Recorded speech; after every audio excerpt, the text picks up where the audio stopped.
a public speaker at the real estate conventions, the broker meetings. You're asked to speak on a regular basis. So we have some hot topics I'd like to get right into. Of course, in a buyer's market or a seller's market, one might see an offer that's non-contingent. Yes. Okay, can you speak about what a non-contingent offer is in layman's terms? Sure. The standard real estate contracts have rights for the buyers, a right to get a loan, a right to have an appraisal, a right to do certain inspections. Right. And on those pre-printed forms, typically you have a number of times. So it starts with, say, 17 days. Yes. Or you can check a box and on the blank line write the number of days you prefer. What a non-contingent offer is essentially you're waiving the right to cancel the contract based upon your loan or your appraisal or your inspection. So what a lot of agents are starting to do is they write zeros in on those lines, essentially saying, Right. I will not have any contingencies in this contract. Okay. And that's the nickname I came up with, is 000. So 0 days for inspections, 0 days for loan contingency, 0 days for appraisal contingency.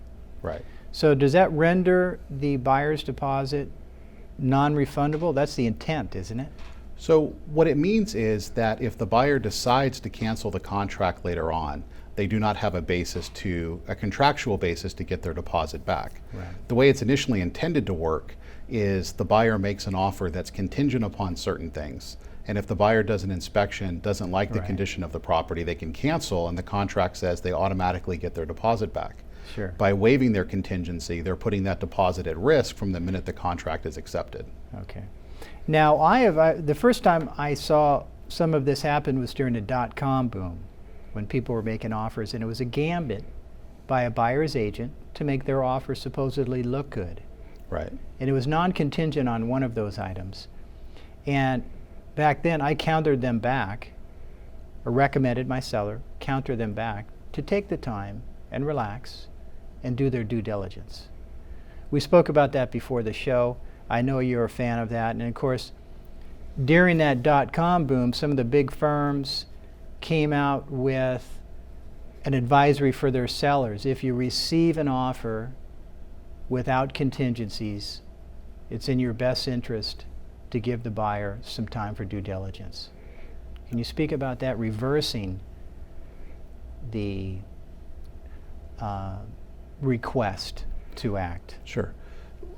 What a seller needs to realize is that if there's going to be a claim or a dispute or a lawsuit after the deal closes escrow, Right. most likely it's going to be related to the seller not disclosing something, Okay. what we refer to as a non-disclosure claim. The problem when you have a non-contingent offer is the buyer is making their offer and they're getting into contract before they've been able to do their own inspection. So they're relying solely upon any reports the sellers already have prepared or the seller's disclosures, which makes those disclosures even more important. So in those cases, in a non-contingent case, a lot of times the buyers haven't done their own investigations, and then they move into the house and they find that they didn't get what they paid for. And I think in practice it makes the likelihood of litigation, makes it more likely because the buyer didn't get to do their own independent inspections. So what I recommend that sellers do is one of the ways to mitigate that risk is to say, look, I know you're willing to do this non-contingent and not do any inspections, and I'm telling you I'll accept your offer, and I still want you to go ahead and do some inspections anyway. Okay, that's my experience representing sellers. And every time I've done that, where the buyers come in 000, or I don't have to inspect, please let me buy your house, I'll pay over list price, as is, present condition, we still give them time to do their due diligence, and they still buy the house and close escrow.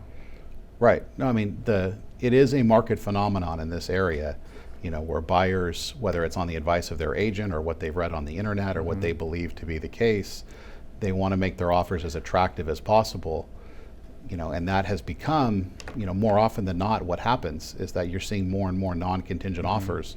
And sometimes you're seeing situations where you have multiple offers and half of the offers are non-contingent. Right. And that's why it's back in the dot-com era, I referred to it as agent-driven. It's a gambit for a buyer's agent to get the offer accepted. Right. And then the seller and the seller's agent think, well, this is wonderful. But of course now all that concentration is on now on the seller's inspectors. Right. Can you speak about that? I always thought the best transaction is when we have 2 chimney inspections, 2 roof inspections, 2 termite inspections, 2 property inspections. The buyer had their inspections, the seller had theirs. I think that is the best practice, especially because sometimes, a seller may ready the property for sale and they may do their inspections in, say, April, but they don't list the property till right. June. Yeah. And then sometimes as the weather changes, as it dries out, as it starts to get wet, as some time elapses, a second inspection at that time may uncover something that wasn't discovered the first time. And I think one of the things that's important for buyers to understand is even though you make a non-contingent offer, that doesn't prohibit you from doing inspections throughout the course of the escrow. All the non-contingent offer means is that if you find something you don't like and you cancel the contract, you may not get your deposit back. Okay, good point, because that is the intent, is really to hold the deposit. But sometimes if they do an inspection, the sellers are saying, why are you having an inspector come to my house? Right. I thought you're buying non-contingent. Let's get into the buyer's side, because when I'm representing sellers, I insist that the buyer relax and take a week to do due diligence and inspect, sleep on it. Right. If they don't want to buy the house, don't. We'll find somebody else that will. Right. And I tell that to all the buyer's agents, and oftentimes they still come in with 0 days for inspections or 3 days for inspections. And when I ask what part of that did you not understand, the 7 days to relax, they say, well, you already had inspections. My buyer doesn't need to go out and get inspectors. The seller already provided them. Right. So isn't it that counterintuitive that the seller and the seller's agents hired those agents, those inspectors, and they're really for disclosure purposes. They're not meant to substitute for buyer inspections. Correct. I believe that's the case. And a lot of times, sometimes you'll see it where buyers will try to close in 3 days. So, they don't have time to do their own inspections. Okay. Other times you have buyers that are going to knock down the house or dramatically remodel it, so they don't really care what the current state of the property is. I mean, there may be different reasons for that. And sometimes I think it's just general laziness that, the Right. buyers doing their own inspections is going to cost them an extra $1,000 to do the basic inspections, and they don't want to spend it, which seems penny wise and pound foolish. You're buying, what is starting to average, I think, $750,000 is the average sales price, right. and many of them are over $1 million, but you won't spend $1,000 to do inspections. Where I think from the buyer's side it's especially important is to do the unique inspections that may relate to a certain property. For instance, if a property is on a hill or on a slope, you really want to have a foundation inspection. If you're at the bottom of a slope or the house sits below grade, I think you really want to have a soils inspection to make sure there's not water or flooding, those types of problems. Got it.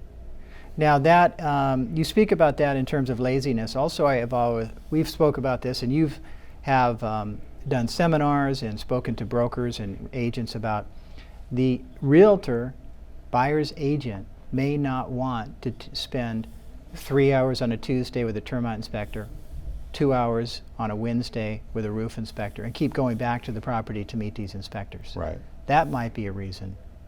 Yes, that is a reason as well. I mean, there are some agents, like in any profession, there's good agents, there's average agents, and there's, weaker agents. And some people have the philosophy that once it's in contract, especially if it's non-contingent, there's really nothing else to do until, the deal closes and you get paid. And the reality is that there's a lot to do in between. Okay, now often we've been interviewing real estate attorneys forever here, and most of the attorneys talk about how 80, 90, 95% of the lawsuits in California, it's the disgruntled buyer with real or imagined problems going after the big bad seller. That is I would say the vast majority of real estate cases are those types of non-disclosure cases, yes. Okay, so now let's get over to the agents getting involved here. Oftentimes we have the agents that are know-it-alls, right? They want to be the attorney, the tax man, and the inspector. Can you speak about when they go outside their area of expertise? Yeah, I think a lot of it starts with, because the sales prices here are so high and the commissions can be so large, a lot of agents feel the need to justify to their clients how they're earning their money or why they're worth that. And one of the ways they're taught to do that, whether it's through marketing classes or trade classes, is to say, well, I'm full service, or I have a team of people, or I go above and beyond, or I'll meet every need that you have, which is great from a service or marketing standpoint. But here's the problem.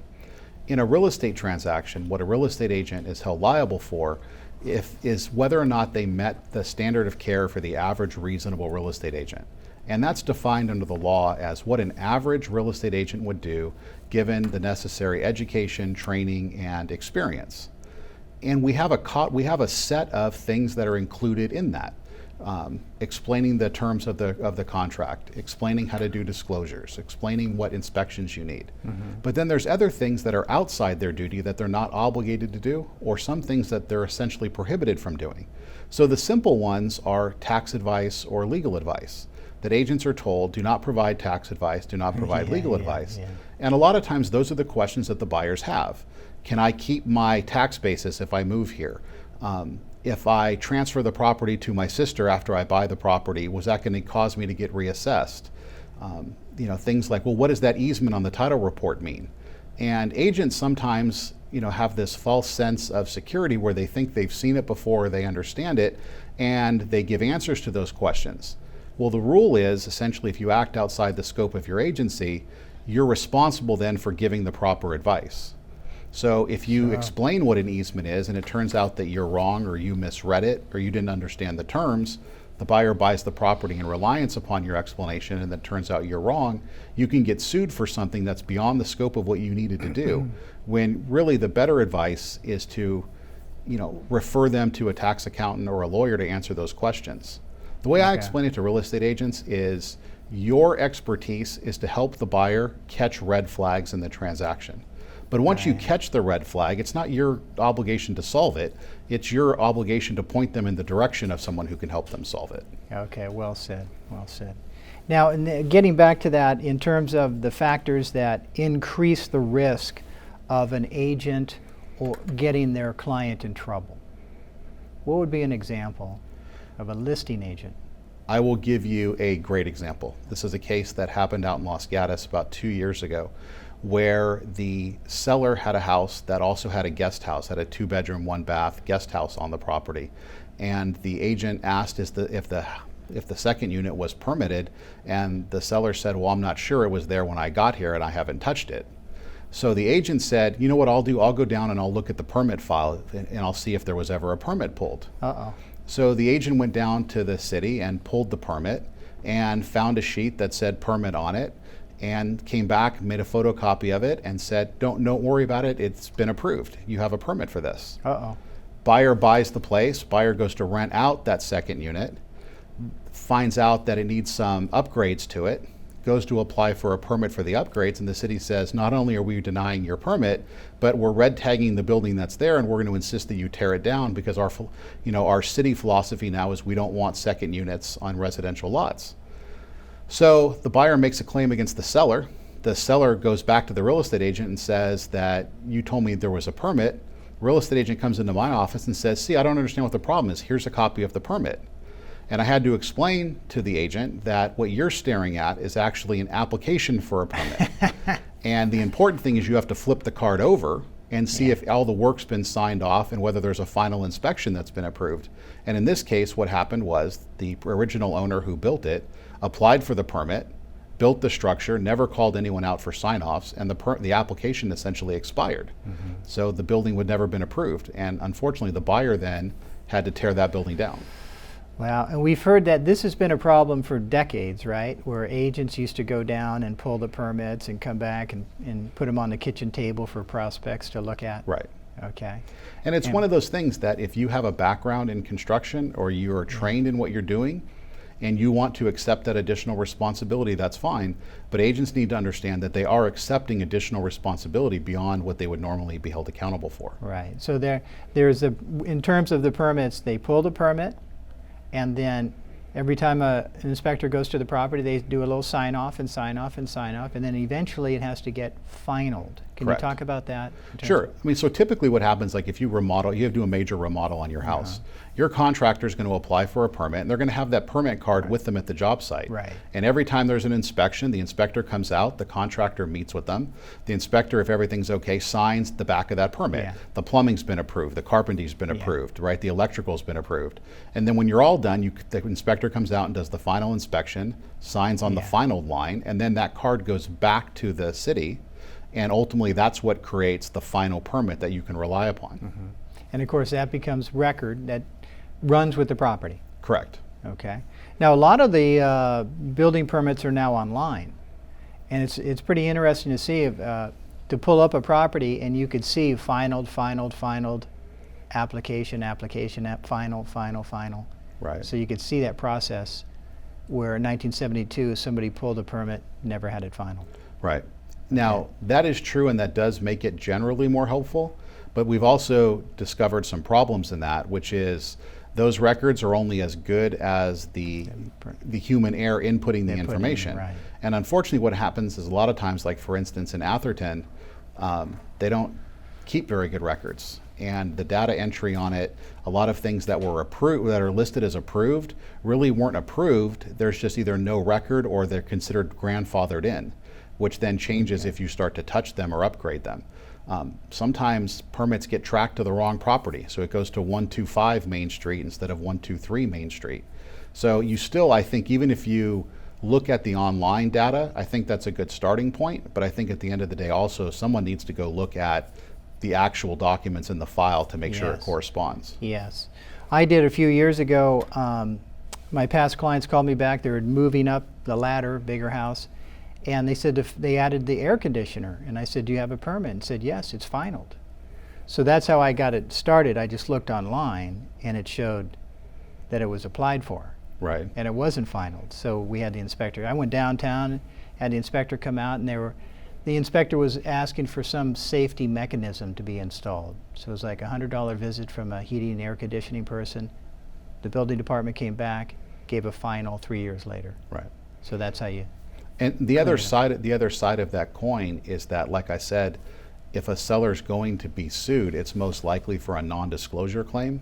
And if a seller puts on the transfer disclosure statement that all the work has been permitted and approved, Okay, good and point. it turns out that it hasn't, that can become a very easy claim for a buyer to make against you because it's your own signature on the transfer disclosure statement that's incorrect.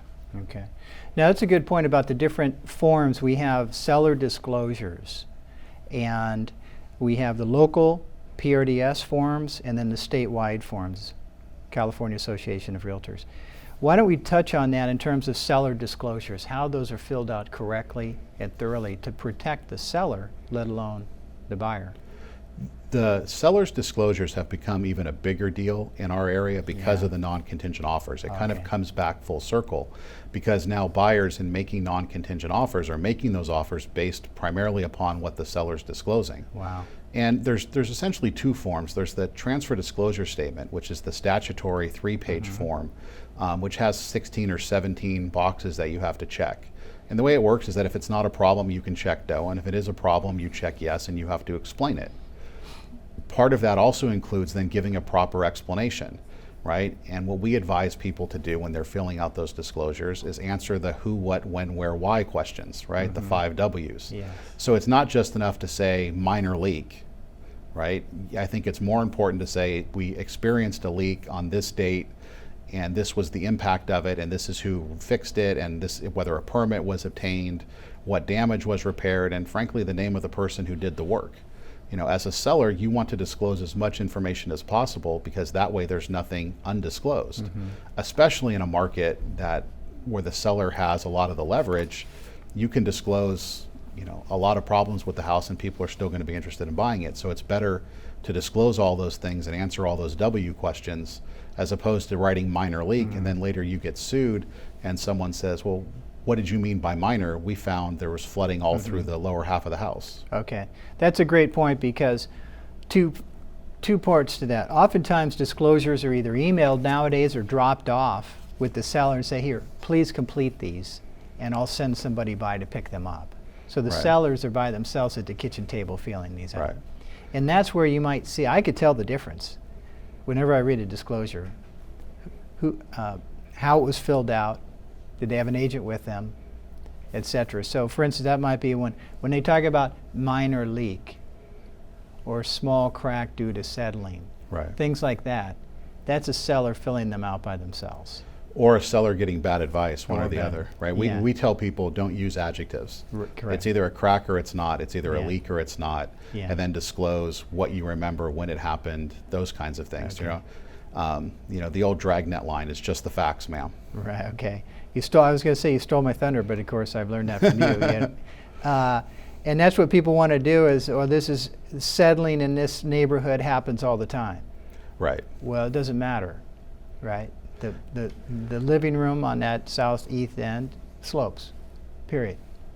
Right. And the other thing is people, sometimes make the mistake of, kind of maybe believing a myth or believing what, some handyman told you a couple years ago and you've just adopted as being true may not always be true. I mean, we had a case recently that, the client was told by, she had an uneven kitchen floor and someone came out and fixed it for $3,000 and says, oh, it's just settling. She sells the house, she later gets sued for non-disclosure, and it turns out that the person who went underneath the floor actually put jacks all over the south side of the kitchen to raise the floor level up, and the real problem was the foundation was crumbling. Well, by the time she sold the house 8 years later, the foundation was crumbling all around the perimeter of the home, and the entire foundation needed to be replaced. So she Wow. disclosed, had a minor slope in the kitchen as a result of settling, which turned out it actually wasn't the cause. The cause was the foundation failing, just becoming obsolete after 30 years. And the problem had magnified and it was all over the house now. Okay. That's a sad story. Sounds like perhaps a retiree. Now the agents involved could have helped her in that. Can you speak about that due diligence of a seller? The seller's agent, a listing agent, looking for red flags in order to call them out in either the seller's disclosures, questionnaires, or their own. I think there's two things that a listing agent needs to pay attention to. One is they need to go through the seller's disclosures very carefully and critically, as if they were the buyer, and ask questions like, what does this mean? Why is this one blank? What does your explanation mean? When did this happen? Because sometimes, a faucet leak a year ago is different than a faucet leak 15 years ago, right? Because something that's more recent may have caused other problems that you don't know about. Mm-hmm. So the time and the proximity and the severity are things that matter and should be disclosed as well. And then the second thing I think an agent needs to remember is they have knowledge beyond maybe just what the seller knows or the seller is disclosing. Sometimes there's things unique to certain areas, and if they're an expert or they sell a lot in certain areas, they may know, like for instance, the East San Jose foothills have a lot of green clay and landslides that you may want to have a special inspection for. Yeah. Or other areas like in the East Bay have higher salt in the soil, so there's more expansion and contracting, which causes more settling. So they may have certain things they want to disclose, even if it's just generically. Okay. Now, getting back to that domino effect, if the home inspector is going out there, the home inspector, for a seller, the property's not on the market, the home inspector crawls underneath the house, and the home inspector might notice foundation appears to be at end of life, or something cracks in foundation. That's where the listing agent might want to pick up and say, perhaps we should have a foundation inspection. Correct. Okay. And or the seller might want to do that. Right. Or at a minimum, make sure that you disclose that. And especially if that's an instance where you'd want, if you're just going to disclose it and not do a further inspection, then you certainly want to make sure the buyer has, 3, 5, 7 days to do their own inspections. So as an agent, on your agent visual inspection disclosure, you may call out that I noticed in the property inspection report that the foundation is coming near the end of its life. Recommend further foundation inspection by buyer, and then then you counter back or suggest that the buyer make their offer contingent, with 5 days of a property inspection contingency, so they can go have their person look at it. Yeah, that would be in a perfect world. Of course, a lot of sellers don't want to call anything out, right? Right, and I think the thing is sellers, they want to make sure they get the most for their property, They just need to make sure and be advised that the way to do that is by disclosing everything. So even if you get a few dollars less on the front end, you mitigate the risk of being sued on the back end. Right, exactly, good point. Just quickly speak about the inspectors. What do we want? Got a couple minutes left. The inspectors, we want to make sure they're part of associations of their trade, license, etc. I think one of the most important, I mean, clearly you want a highly qualified inspector to look at things, especially if it's something unique like a foundation or soil or a roof. But I think the other thing that's important is having a good relationship with the inspectors, having 2 or 3 people you use that you know that can come out on short notice, that will give you more detailed reports. Maybe somebody who for an hourly rate will look at specific things. So they say, hey, if there's something with the roof on my normal inspection, this is what we do and this is what I see, but I think you should have it looked at further, right? Either have that person or another specialized inspector come out and do it. But I think having those relationships is important. I think sometimes people, when they read the property inspection report, like it looks like a very long report, but a lot of it is boilerplate and checklist type stuff. And to get into the substantive stuff that would affect the value of the property, you need to look a little deeper. Now, in terms of, we got 30 seconds left here. In terms of getting back to the seller needs to disclose everything. Tell them now. Yes. Warts and all. Yes. I think that you need to acknowledge the greatest likelihood of a seller being sued is for non-disclosure, so spend your time accordingly and disclose as much as you can. Okay. Tony, thanks for coming out. Thank you. We're going to have you back real soon. Will do.